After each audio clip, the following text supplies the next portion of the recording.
করে দেখো জল দিবা স্নান করে কি মনে থাকবে না তো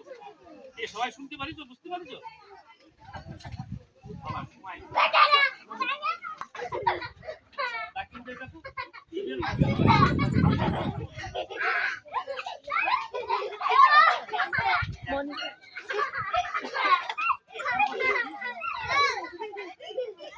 ধর্ম বলো তো কি ধর্ম কিন্তু একটা মূল্যবান সম্পদ আর যা এত এত এত পবিত্র ধারণ করলে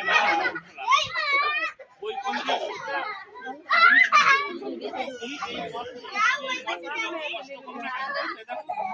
একমাত্র সুখের জায়গা তাই বই কিন্তু ধর্মকে বিশ্বাস করতে হবে ধর্মকে ভালোবাসতে হবে এখানে দেখো অনেকেই তো দেখছো তোমরা যে বৃদ্ধ মারা যাচ্ছে বয়স্কালী লোক মারা যাচ্ছে না তারা কিন্তু কেউ কিছু নিয়ে যেতে পারে না যাই কিছু সঙ্গে যায় আছে তার ধর্মের আমি আমরা সম্প্রদায়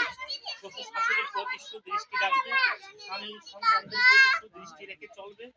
কেমন নাকি তাহলে দেখবা সৎ মনোভাব নিয়ে কিন্তু পথ চলবে পরের দিন যখন বেড়ে পুজোটাও কোথাও বেড়াতে যাবে তখন দুর্গে দুর্গে রক্ষণী শাহ বলে পুরুষকে ডান পাঠাতে মেয়েরা বাম পাঠাতে